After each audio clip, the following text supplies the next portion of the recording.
Hey folks, Bernie here. So if you're an independent co-working space owner or community manager, come to Unreasonable Connection. There'll be a link in the show notes to this. It is a 1 hour online, no pictures, no panels, just small online rooms with real people like you who run co-working spaces.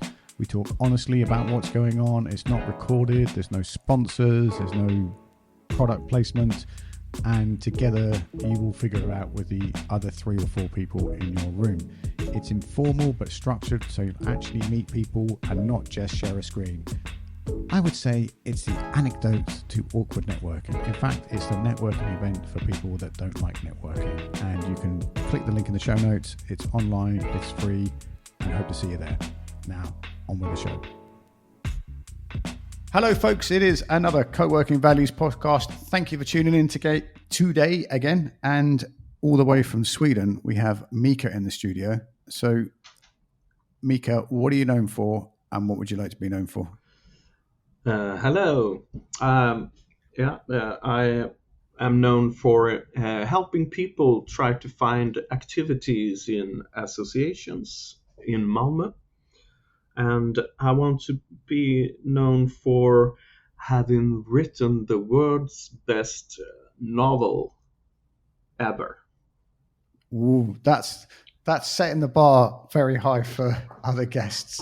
Can you? So we met via the European Co-working Assembly in Janine and the whole ResMove project, and we're going to put a link in the show notes to the whole ResMove project. But can you set the scene for where is Malmö, and is it like the biggest town in Sweden, or is it a little village up a mountain? So people have a context in case they haven't heard of it.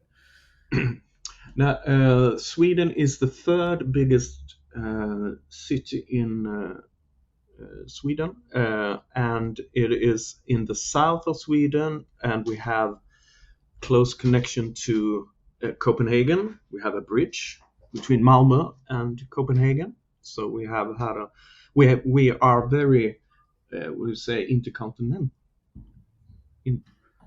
International. Yep. You can say in that sense, and we are very diverse. We have 185 different countries representing Malmö, I believe. And can you explain about the whole? I know we were talking about this before we came on, but I'm struggling. Like Malmö idea. So the not-for-profit organization that you ran and the context of what that does in Malmö. Yeah, Malmö Ideella is a non-profit, as you say. We gather approximately 300 to 400 member organizations that are non-profit as well. It could be churches, it could be football clubs or any sports club, and it can also be educational associations. So we are very diverse in our membership scale, and you could say we are maybe a union for these kind of organizations, that we try to help them in many ways, support them, and also we have a dialogue with the municipality to improve these organizations when it comes to maybe the rents of their facilities, or the support system that you can get when you're having activities for children, for example. And how did you organize? I'm going to have a go at saying it now. Föreningslots. Did that come out of that organization, or was that a separate project? Föreningslots Malmö is something that the the Föreningslots Malmö, as it is now, came from a project. We applied money from the county administrative board in Skåne, and got money together with the municipality to create something for people, asylum seekers, or just refugees, to help them understand what a non-profit association is and how you can be a part of it. And also during that period, we had a lot of activities for them to meet associations, for example. And in the end, we got a deal with the municipality that we went from being a project into an activity that we named Föreningslots Malmö. But Malmö Ideella has always been working with supporting people that comes to Malmö. We started in 1945 in the aftermath of the Second World War, and a lot of people came from different parts of Europe to Malmö, and then a lot of youth associations wanted to create more activities for these youth, and to started this umbrella organization that now has the name Malmö Ideella. So what attracted people to that town after? Was it its geographical position, as everyone was trying to find their way home through Europe after the Second World War? No, maybe I believe that Sweden maybe was, since it were not a part of the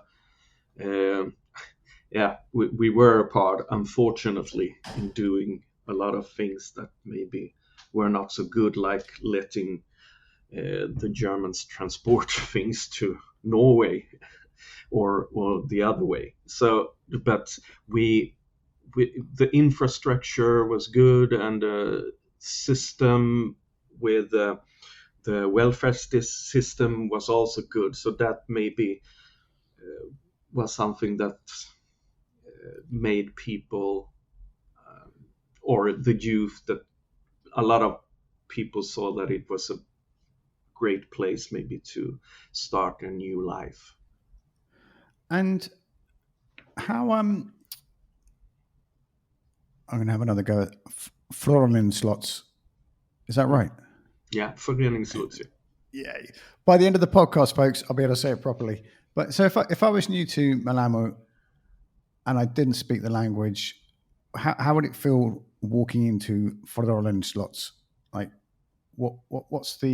how do you welcome me in? And because even I wanted to move to Vigo in Spain, but that was a lot to deal with. So if I just landed as a refugee in your town, that's even more disorientating.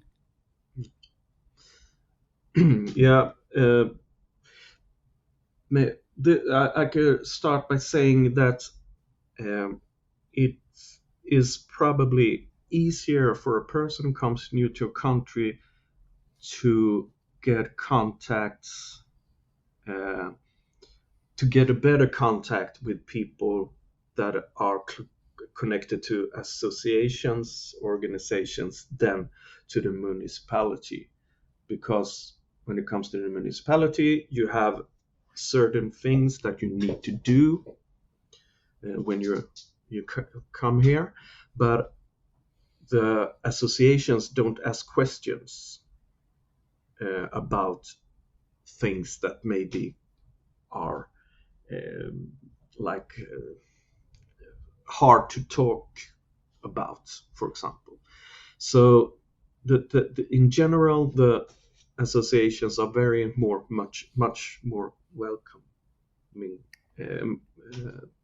the new comers, and also we try to create a trust, that they feel that they can trust us, and try to help them in many things. And when it comes to Föreningslots, we get contact with them we collaborate with different kind of activities that municipalities have, and then they get to talk to a person that doesn't belong to the municipality, and then we also offer a lot of translations in a lot of languages, and that we also have the guiding to associations through the person that is working with Föreningslots.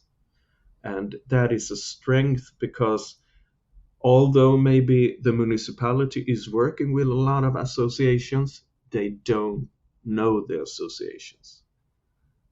We know the associations. So we are the bridge that can make the trust between the system and the association, that can make the trust become more vivid. So yeah, we are strengthening the person's, maybe the person's belief. It's huge words, but in that sense, I believe we strengthen the beliefs in getting more contacts in the country that can help them maybe fulfill a dream. And the dream can be something for the grown-up themselves or for their family or children. And then when is there a co-working space like attached to the project you do, or is it something you're looking to make? Yeah, of course we are trying to have the we can say that Malmö Ideella is running a co-working space in that sense that we have a lot of associations with their own offices, and we have also offer a micro office and a conference center for people to co-work, either between the associations themselves or either with the municipality that have activities here sometimes. Although it's not maybe a co-working space in the sense of having a lot of companies and other actors or stakeholders, but that is something we're trying to do in the ResMove project when we have talked to other kinds of co-working spaces. And then could you explain the ResMove project from your own perspective? And we'll put a link in the show notes to that, guys and girls. Which is, it's basically a project that helps refugees find co-working spaces to help them land in the way we're having this conversation here. But what if you were to explain it to someone, what would you say ResMove is? I would like to say that it is in the long run a possibility for people that maybe have some kind of need or dream to have their dream fulfilled with the things that ResMove is offering, like the connection to a co-working space where there hopefully will be people that support them in the ways that they need to fulfill that dream. And it could be either through just someone that is a mentor that have a company, and the people that need to know how to start a company can get that support through that mentor. Or it could be someone who needs more competence to its company at the co-working space with language, for example. So I see the co-working spaces like a catalyst for these people, and also that the ResMove can be the first, the project ResMove can be the first step towards fulfilling their dreams in this co-working space. That is an even better answer than if someone asked me. I'd say it's an initiative to connect people with co-working spaces in a centrifugal force, and the way you described it makes it much more meaningful. Thank you. There's a project which I meant to tell you about before we started recording called Faceworks, which you may have even heard of. It's the sort of thing Janine would tell you about. And Faceworks has helped a lot of refugees arrive from Afghanistan and Ukraine when Russia invaded Ukraine a few years ago. And one of the things was people were told to make their CV when they got into London, and people don't really use CVs anymore. So they were teaching this. They were asked to teach the skill of CV writing, which is intimidating for me in my own language, let alone,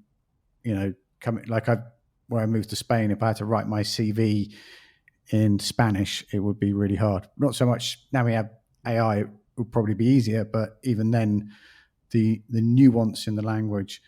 And what Stephen and Edie ended up doing was running workshops on how to fill out your LinkedIn profile, which helped people move much faster and was much more, in line with how people need to find jobs.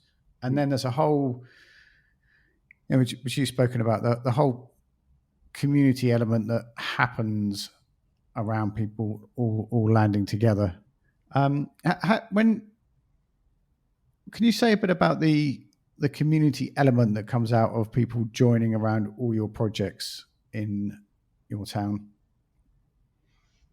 Yeah, it's I can maybe first just try to brief introduction to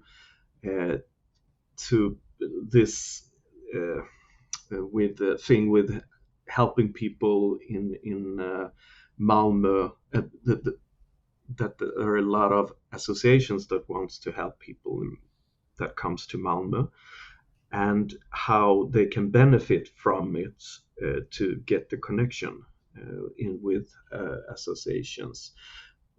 Through the years, when we are working with similar projects together with the county administrative board and also the employment office in Malmö, then we have had a chance, which maybe the people working at, for example, the employment office don't have the time to go deeper on, is that we find people with those kind of, you can call them soft skills, but we see them as hard skills.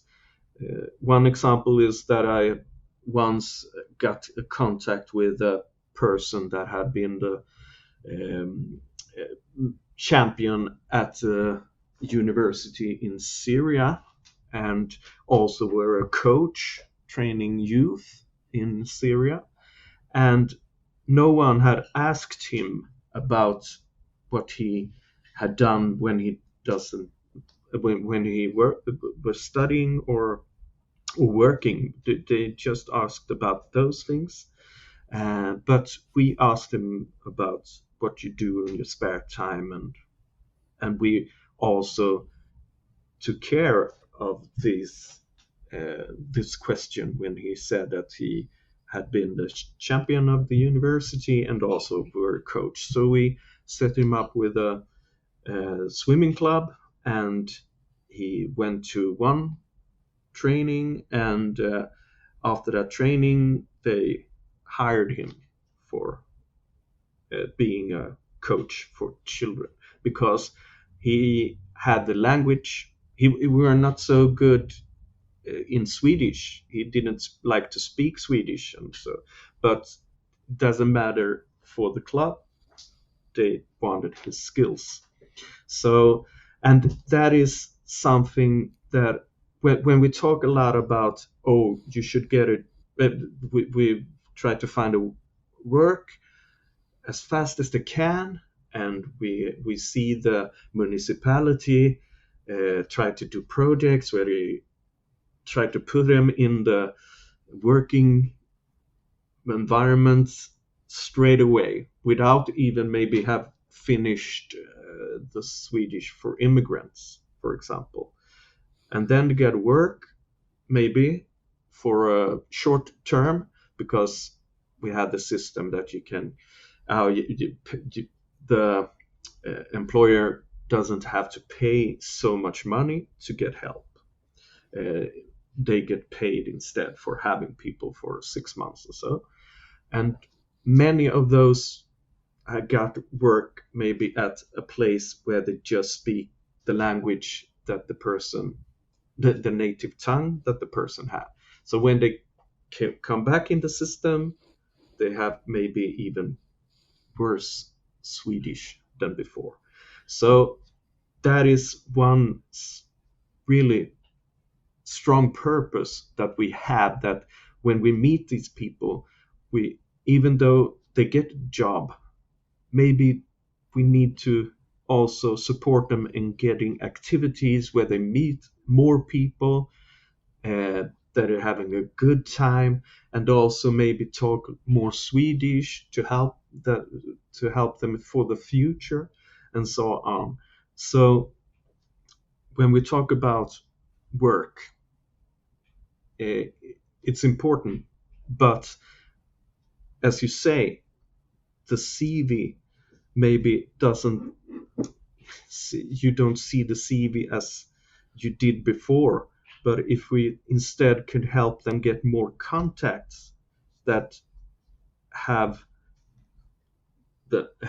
more contacts themselves, so the person gets a bigger network, then we have done even more than maybe a lot of governmental bodies are doing. And that is the strength in this, with the associations in Sweden in general, but really also in Malmö, because we have a lot of diversity here. I've got so many similar examples of like where you said at the end there about people building their network or making the contacts, and like both with Faceworks in London and Urban MBA in London, we invite people to a lot of events just so they can meet other people and grow their network. And over the years, so many people have got jobs they wouldn't apply for, but they've just been in the room and we say, hit it off with someone, and they said, oh, I'm trying to get into this, but I went for a job over here. And then somebody says to them, oh, you could try, do you want to come and try and do that in our company? And loads of great stories. I'll be talking all day, but it's amazing. I think that it's funny, you can't teach networking, you just have to let it happen with people, and throwing people together to bump into each other is one of the best things groups like yours can do. Before we go, can you explain, because I think it's really cool, what Föreningslots, how it would translate into English, because it sounds like a Swedish word, but it's got a lot more meaning. Yeah, it's more, you can maybe say associations guide to associations. But what about what about the boat thing? Yeah, the word lots at the end of Föreningslots. In Sweden, it's the word for as you told me before, a tugboat that's are guiding a bigger boat into the harbor. So that is something, because guide in Sweden, a guide is more connected to the tourism. So that's why we choose. I'm above average excited about that, folks, because here in Vigo, a lot of big container ships and cruise liners come in all the day, and it's like Thomas the Tank Engine, the TV show. There's all these tugboats in the Bay of Vigo guiding these bigger boats in all the time. So it's an even more present image for me. Is there anything I haven't asked you, Mika, about your projects that you want to make sure we know before we go? I just wanted to add that by this kind of work that we do with helping the newcomers to maybe find their way to have a good life in Malmö or in Sweden, it's also, of course, a lot of obstacles for them in that with even in the associations world, because even though I said there is a lot of associations, and mostly 95% of the associations welcome new people there, but there are, as in the society in general, there is obstacles when it comes to economy, that you cannot pay maybe to go to the opera, but there is also a challenge when you want to play golf, for example. So there is some obstacles, and also we have the problem with the norms in both the society and also in the association world, both the visible norms but also the invisible norms. And that is something that we really need to help also associations to understand, to be better, to make the association more open in many ways. So we cannot just say that go to an association and be a part of an activity. You will meet a lot of people, you will have a bigger network. We must also do the other part to help the association also to become even more open, and that is something that we're also working with in the project ResMove. We are helping both the migrants to get a bigger network and get more contacts through the co-working spaces, but we will also help the co-working spaces to be more inclusive. It's there's a reoccurring theme on this podcast where, and it's come up a few times here, where people, we didn't say it explicitly, but where people need to feel seen. And it's one thing to say, I'm almost saying exactly what you just said, sorry, but it's one thing to say in a co-working space, everybody's welcome, but you have to go and, invite people one by one and not announce things, go and ask people, go and let people know they are welcome rather than just emailing them. Yeah. That is something.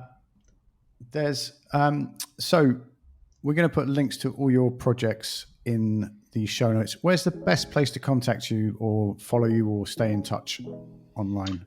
The LinkedIn is very good, and also, of course, you can check the Föreningslots.se, where you find the contacts to me,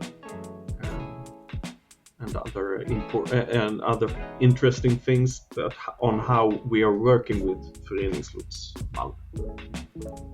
So we'll put a link to all of those in the show notes, folks, and the social medias and stuff. And then in those show notes, as ever, there's a link to we've got our AI for co-working quiz.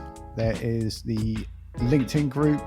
And then next February in sunny London, there is forgotten what it's called now. Sorry. There is the Workspace Design Show. And go and check all the show notes. We'll link to the podcast with Stephen from Faceworks and all the other projects, and of course ResMove, which is something we're really in the co-working assembly. We are one of the partners with a lot of organizations that are helping that happen, and that's essentially it's helping refugees find co-working spaces, and it's a very long-term project, and we'd love you to familiarize yourself with it. And wherever you are in the world, be careful out there. It is a jungle.